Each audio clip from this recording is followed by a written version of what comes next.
lobotomite returns. Our lobotomite. Has Dr. Mobius been denominated into scrap metal and voice module parts, as we hoped? I recommend watching your tone with me, lobotomite.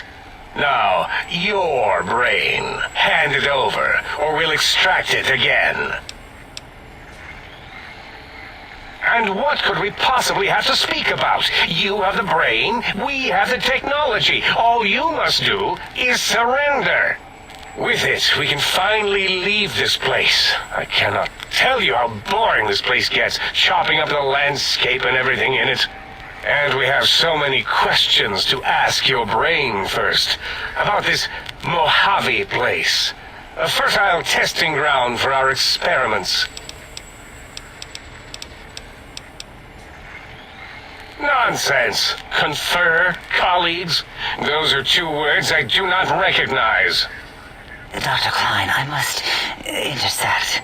Please, do not harm the lobotomite. I'm not going to harm it. I'm going to dissect it until it's dead. Why the sudden intersection, Dalla? I cannot stand a sweet breathing organism breathing in and out to suddenly not breathe. We must keep it alive. For study. Slow study. Dalla, these vocalized pauses are unlike you. What do you care? Klein, this lobotomite is a great sounding board. You respect ideology, right?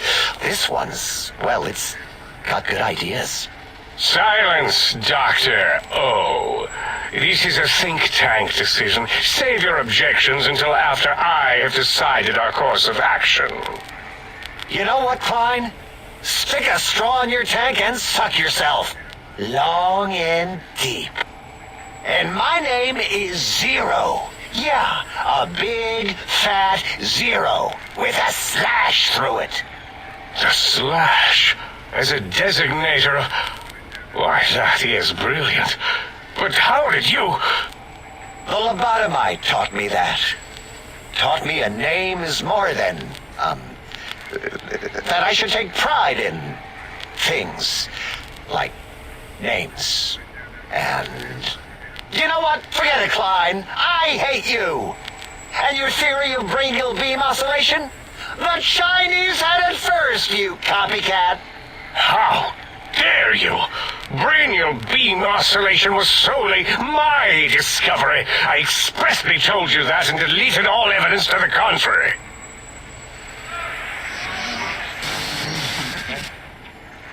It's 2-8. Why are you acting like this? You've never refused to commit necessary surgery before. And this lobotomite needs its surgery.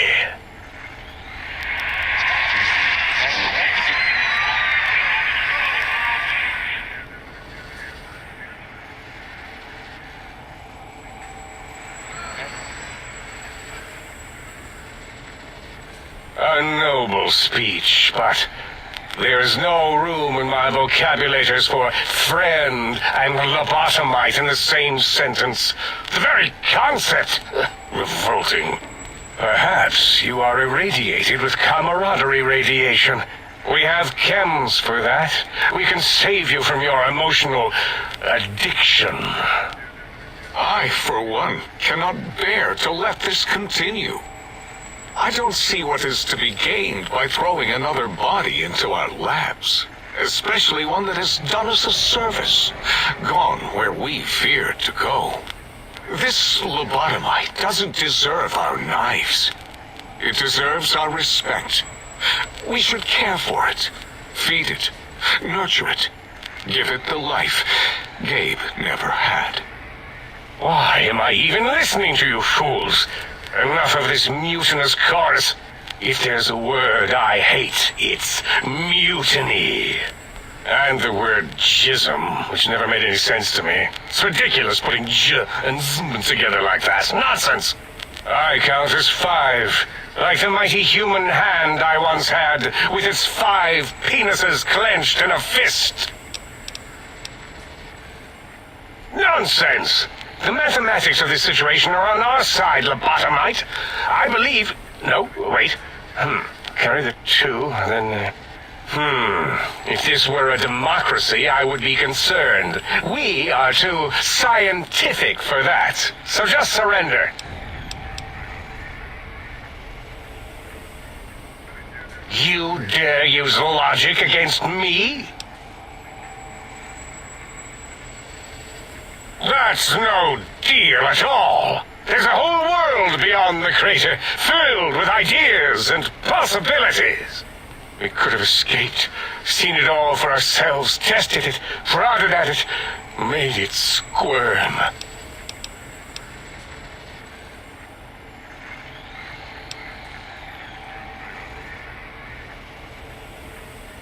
For you?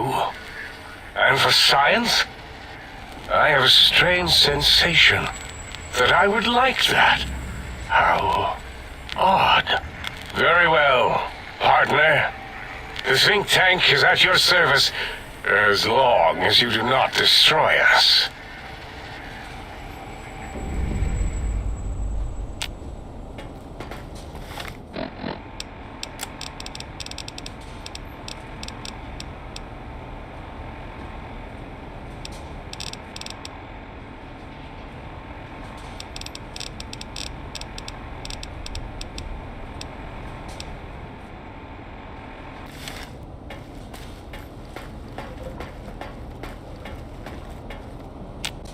As it had been in the years before the Great War, Big Mountain, the Big Empty, became home to one of the brightest minds of the 23rd century. The courier watched over the Big Empty for years to come, caring for it and keeping its discoveries safe until they were needed to help others. Which had always been Big Mountain's purpose. Past the laboratories and science, it had always been intended as a place to build the future of all mankind. The courier had scoured much of the Big Empty, although secrets still remained in the crater's depths. Perhaps that was for the best, however. Curiosity, while sometimes rewarded for its efforts, often proves to be equally dangerous. Dr. Mobius continued his research undisturbed in the Forbidden Zone. As much as he had attempted to create better scorpions, he tried the same with humanity, with considerably less success. These failures didn't bother him overmuch. Once the rush of mentats wore off, he forgot he had failed in any event. After all, the bright young mind who had come to visit him in the Forbidden Zone had already exceeded his expectations. The sink atop the dome bustled with the voices of a small town, constantly chirping, arguing, and snarling at each other. Still, this all happened productively in the interests of its new owner. The Sync Central Intelligence Unit discovered, despite its inversion code, it was comforted by the sense of community the other personalities gave it. The Biological Research Station, obsessed with seeding everything in sight, requested a transfer to the X-22 Botanical Garden, so that it might, in its own words, sensually fertilize the garden's smooth contours. The garden sent back a polite refusal, saying it had prior commitments with a vault it had helped infect before the war. The book chute continued to devour all seditious materials until it nearly choked on a paperclip. It adamantly maintained it was a Chinese paperclip, and the whole thing had been an elaborately orchestrated assassination attempt. Whatever the reason, it slowed down for a while, carefully appraising each document and clipboard that came to it. The light switches continued to bicker and flicker. This persisted until the day someone dropped a flashlight in the sink, and the two of them united in their hatred of the showboat. The sink continued to ruthlessly scrub any particulate matter that came near it. Eventually, it gained access to the magneto-hydraulics plant and nearly flooded all the Big Empty in an attempt to scrub the crater clean. Once it learned of the innovative toxins plant, however, it gained new purpose. It sought to develop antitoxins to flush into its drains and counteract the poisons bleeding into the soil.